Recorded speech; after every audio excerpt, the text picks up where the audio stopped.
Discover the first steps to your spiritual awakening in this heartfelt guide designed for those feeling lost, restless, or quietly called to something deeper.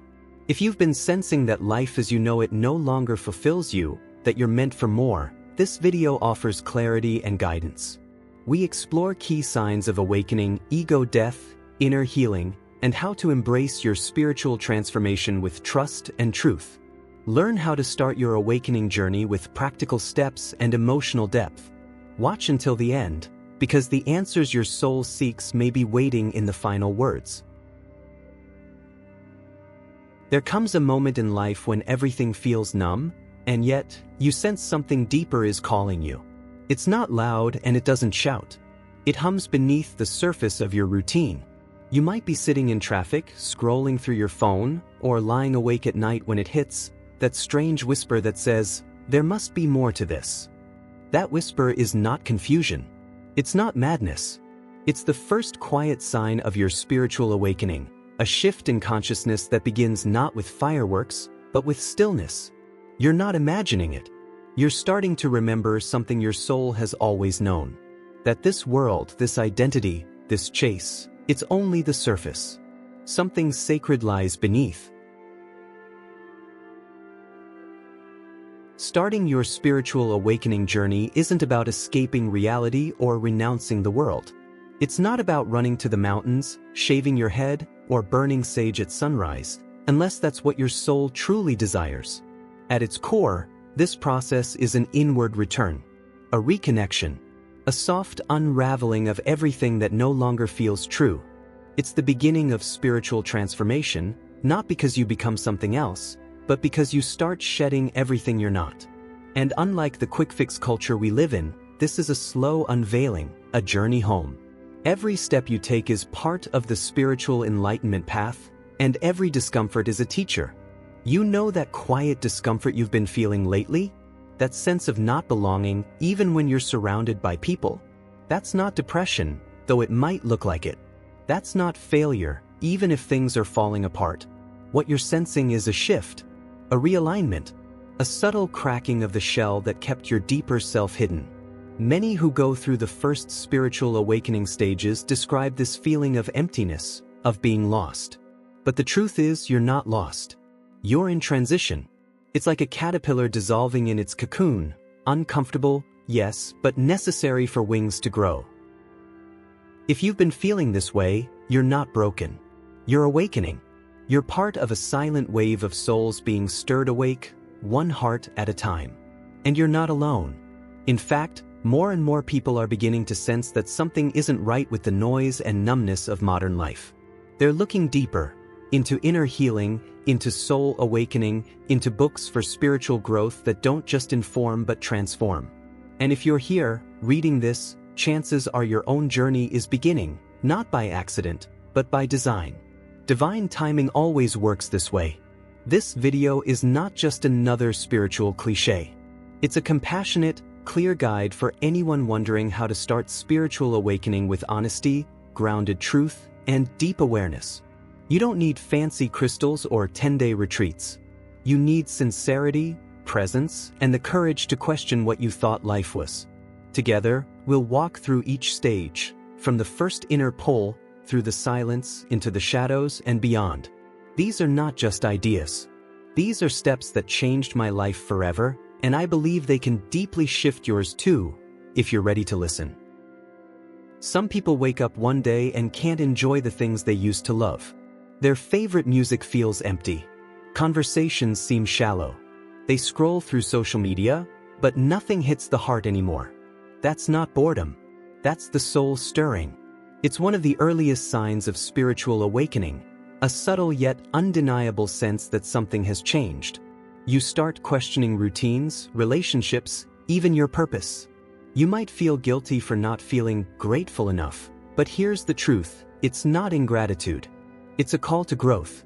It's the early whisper of awakening consciousness, disguised as discomfort.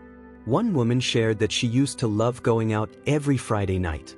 Then, out of nowhere, she began feeling drained around crowds, craving solitude instead. She thought something was wrong with her, but what she didn't know was that this was her spiritual awakening for beginners, unfolding in perfect timing. The universe often starts this journey not with fireworks, but with a sense of fading color. When life starts to feel too gray, it's because your spirit is ready for a deeper vibrancy. That hunger you feel for truth and meaning is not a phase, it's a sacred invitation. The first steps to spiritual awakening often involve losing interest in distractions. People report turning off shows midway, pausing during small talk, or feeling an ache when surrounded by noise. These aren't failures of attention, they're signals. The world outside loses its grip so you can turn inward. Even symptoms like fatigue, restlessness, or strange emotions are part of this puzzle. These aren't just mood swings, they're awakening symptoms, the body's way of adjusting to soul-level shifts. If you're experiencing this, know that you're not broken. You're just shedding an old skin. Some will try to resist this stage, diving deeper into routine, trying to shake it off. But resistance only amplifies the call. You'll notice that no amount of pleasure brings fulfillment anymore. The things that once gave you comfort, shopping, gossip, escapism, now feel hollow. That's not a curse. That's clarity. And it's often the beginning of the dark night of the soul, when what once satisfied you no longer can. The soul starts reclaiming your attention.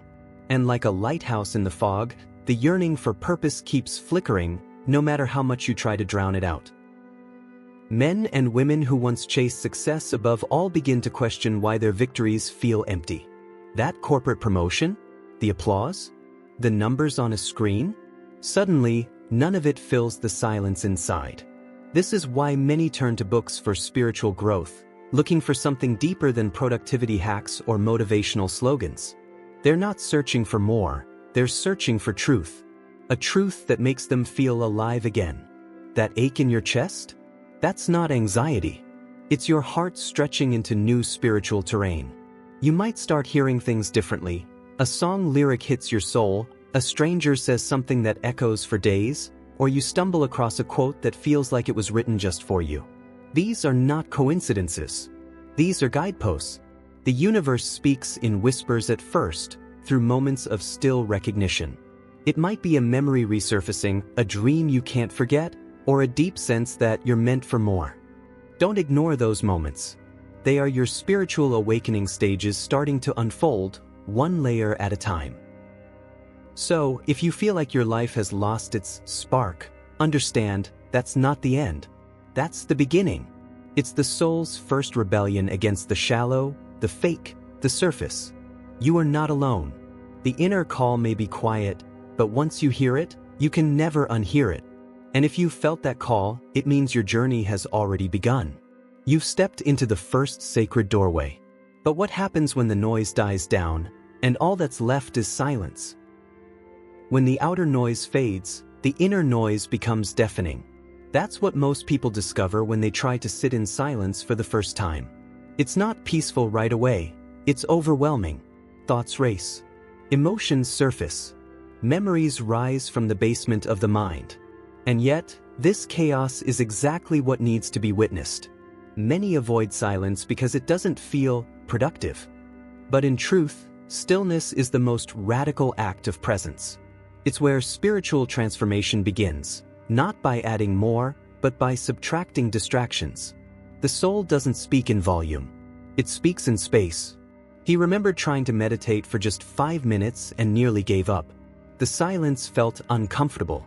His body itched, his mind shouted. But something told him to keep going. A few days in, the storm began to settle. That's when he heard something he hadn't in years, himself. That's the paradox. Silence feels noisy until it doesn't. In those quiet gaps, the first real insights start to emerge. This is why spiritual awakening and inner healing often begin with simple practices like breath work, mindfulness, or even journaling at dawn. Stillness isn't passive, it's a doorway.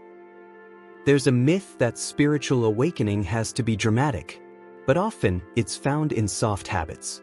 A morning walk without a podcast. A few conscious breaths before replying to a message. A handwritten page about what your heart is feeling, not what the world wants to hear. These small rituals become sacred when done with awareness. They slow down the automatic, allowing the real to rise. For beginners, these are the safest entry points into the spiritual awakening journey. Not complicated rituals, just quiet, consistent presence. In this space of silence, something else happens. Clarity begins to return. The questions that once kept you anxious lose their urgency. The pressure to be someone starts to dissolve. And in that quiet, you might begin to feel a gentle presence, something higher, wiser, watching with love. Call it the soul. Call it divine awareness. But it arrives when space is made. This is what the spiritual enlightenment path is built on, not effort, but openness. Stillness is not emptiness. It's fertile ground for divine memory. People often ask where to begin their spiritual awakening for beginners, and the answer isn't a course or a guru. It's 5 minutes. 5 sacred minutes, daily, in stillness. It could be watching the sunrise, sitting in nature, writing one honest sentence in your journal. These acts may seem small, but their impact is profound. Over time, they become a refuge. A place where the ego loosens and the heart breathes again. It's here that awakening symptoms soften and your energy begins to shift. Even science supports this. Studies show that consistent mindfulness and meditation reduce anxiety, improve focus, and increase emotional regulation. But beyond the studies is something deeper, a reconnection with the sacred. When you make time to be quiet, you start hearing the signals you once ignored. The nudges, the inner pulse, the voice that says, go left when logic says, go right. These are the early signs of awakening consciousness emerging through presence. They can't be rushed, only received. The soul whispers in the stillness. That's where the divine conversation begins. And once you begin hearing that voice, the question changes. It's no longer what should I do, but who am I really? And that question, that single sacred question, begins to dissolve the surface of identity itself. Most people go through life wearing invisible masks. They play the role of the professional, the partner, the achiever, the good one. And for a while it works, until it doesn't. At some point, you wake up and realize you've been performing more than living. That realization isn't a breakdown. It's a breakthrough. Spiritual awakening often begins when those masks start to feel tight, heavy, and false. The image you crafted so carefully no longer fits who you are becoming. And that discomfort? It's a divine invitation to explore beyond identity, into soul. He used to define himself by his job title. When he lost it, he thought he lost everything. But in the silence that followed, he found something he had forgotten, his essence. We are not our achievements, our pain, or even our stories. These are experiences, not definitions. The ego death doesn't mean you disappear.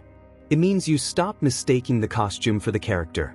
This is where the spiritual awakening journey deepens, when you start to unlearn everything the world told you to be. One common trap here is the creation of a spiritual ego. Suddenly, the person who once bragged about their salary now brags about how conscious they are. Different outfit, same mask. That's why this part of the journey requires honesty and humility. You're not becoming better. You're becoming more real, less curated, more whole. That's the heart of spiritual transformation, a return to authenticity.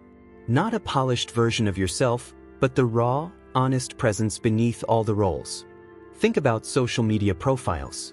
Each one is a highlight reel, a controlled identity. And we start to live in those versions, forgetting who we are when no one's watching. But what if you turned your attention inward? What if, just for a day, you stopped trying to impress and started trying to understand? That shift, from performance to presence, is where deep spiritual truth begins to awaken. You realize you don't have to earn your worth. You were always worthy, even before the applause. Books like The Untethered Soul by Michael A. Singer or A New Earth by Eckhart Tolle point directly to this peeling away of false identity. They speak of the inner witness, the part of you that observes without judgment. This inner witness isn't interested in how much money you make or how enlightened you appear. It cares about one thing: truth. And truth often lives in the quiet moments when you're no longer trying to be anyone. These are the moments where soul awakening takes root. This process can feel terrifying. Who are you without your job, your relationship, your pain? These roles gave you structure, even if they limited you. But detachment doesn't mean abandonment. It means seeing clearly. It means holding your identities lightly, knowing they're tools, not prisons. The shadow work begins here too, questioning not just your achievements, but your fears, your conditioning, your need to be enough. These questions are sacred.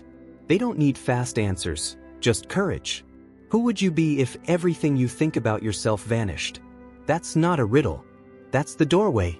Because when the labels fall away, something stunning remains. Not the version shaped by approval or fear. The original you. And right on the other side of that discovery is everything you've been avoiding in the shadows. There comes a moment in every spiritual awakening journey when the light starts to dim, not because you're failing, but because you're finally ready to see what's been hidden. That's the shadow. The unspoken wounds, the suppressed rage, the deep-rooted shame. Most people spend years avoiding this part, painting over pain with positivity. But real growth doesn't come from pretending you're fine. It comes from sitting with the parts of yourself you were taught to reject. Spiritual transformation means wholeness, and wholeness includes your scars. He remembered a childhood memory surfacing during meditation, one he thought he had forgotten. It brought tears, anger, confusion, but it also brought relief. That's the paradox of shadow work. It hurts, but it heals. We live in a culture that avoids pain at all costs. But pain is a messenger. It carries truth. When someone feels anxious, reactive, or numb during their spiritual awakening stages, it's often the soul knocking on the door of unresolved grief. Don't run from it. Lean in gently. Shadow work isn't about drowning in the past. It's about shining a light on what still controls you. It could be a belief you absorbed as a child: I'm not worthy, I must be perfect, or I'm too much. These inner scripts shape how you love, work, and even awaken. But they aren't you. They're programs. And to rewrite them, you must see them. You must sit with them without judgment. This is how inner healing truly begins, not by chasing light, but by honoring the dark. People often assume spiritual awakening means feeling high vibe all the time. But one of the most profound phases is when you feel everything falling apart. Your beliefs, your behaviors, your sense of control. This is the dark night of the soul, not a punishment, but a purification. It strips away illusions, attachments, and false safety nets. It teaches you to trust in what remains after the storm. And what remains is real.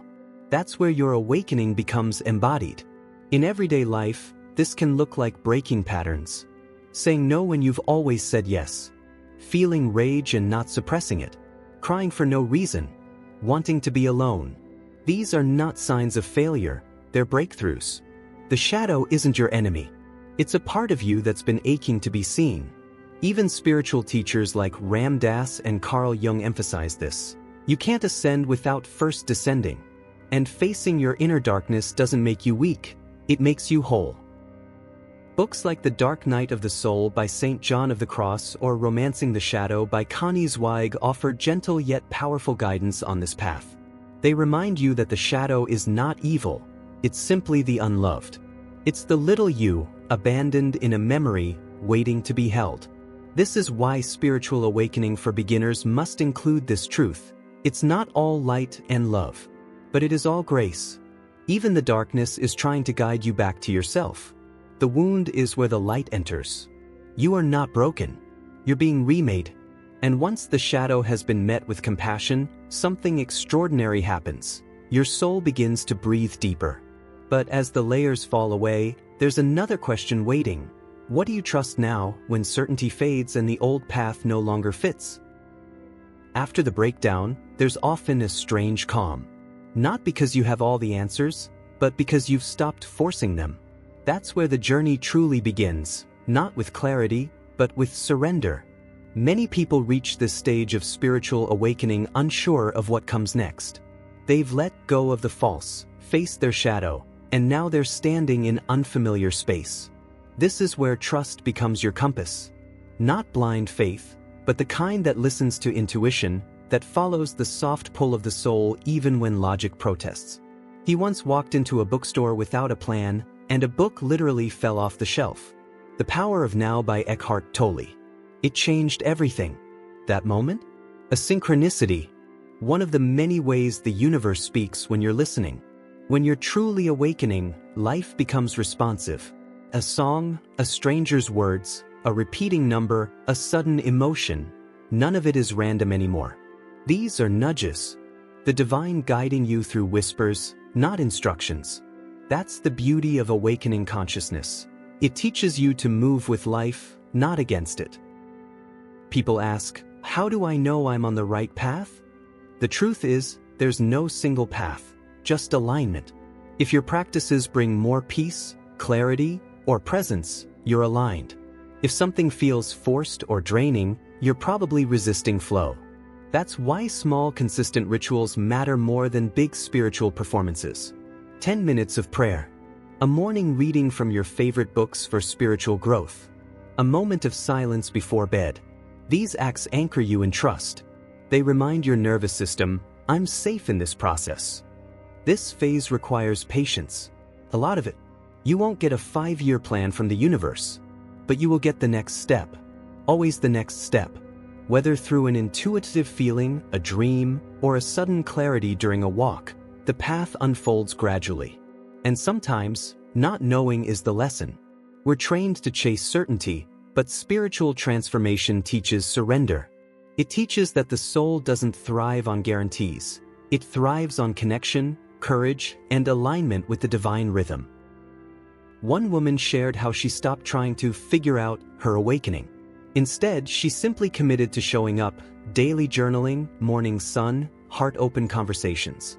Over time, a new way of being emerged. Less control, more trust. That's the real fruit of this journey, not just knowledge, but peace. A peace that doesn't depend on circumstances. A peace that feels like home. And that peace comes when you stop trying to push the river and start letting it carry you.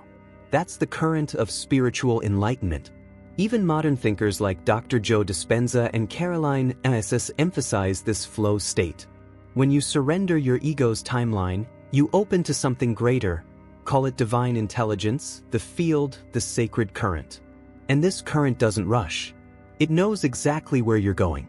Your job is to stay connected, to keep showing up, to stay open to signs, nudges, and invitations that feel aligned with your truth. This is not about control. It's about communion. Don't rush your awakening. Walk gently. Everything is unfolding exactly as it should. And in that gentleness, the soul starts to bloom. But remember, this path is not linear. There will be loops, spirals, quiet seasons. So how do you hold this truth without losing momentum? That's where the conclusion takes us, into the next breath of becoming. You don't have to do everything. Just begin. Just take one honest breath, one quiet pause, one moment of truth. That's all it takes to start the path of spiritual awakening. Not perfection, not a guru, just willingness. You're not here to become someone else. You're here to remember who you were before the noise, before the pressure, before the world told you who to be. This journey is not about fixing yourself. It's about removing the layers that were never really you. The path is already inside you. You just have to walk it. Every sign you've noticed, every tear you've cried, every question you've whispered into the dark, they all mean something. They are sacred echoes calling you home. This journey doesn't give you all the answers at once. It gives you something deeper, presence. And in that presence, you start to feel what the soul has always known, that you were never alone. That the ache in your chest was not weakness, but the seed of transformation. That the stillness wasn't silence, but a sacred language unfolding. You don't have to be perfect. You just have to be present. Choose one small practice today. Light a candle. Write what you feel. Read something that stirs your spirit. Sit in silence for 5 minutes and ask no questions. Just listen. These tiny shifts become a bridge between who you've been and who you're becoming. This is not a journey to somewhere. It's a journey back to yourself. And that, my friend, is the most powerful return of all. Let yourself feel how big this really is. How many lifetimes your soul has waited for you to wake up? How many times it whispered, nudged, waited, until now? This is your invitation. Not from me, but from within. To stop chasing and start listening. To stop proving and start remembering. And to finally, gently, return. Your soul awakening is already in motion. All that's left is to trust it. If this spoke to your soul, share it with someone you love, and subscribe to walk this journey with us. Your awakening begins now, and it's only just beginning.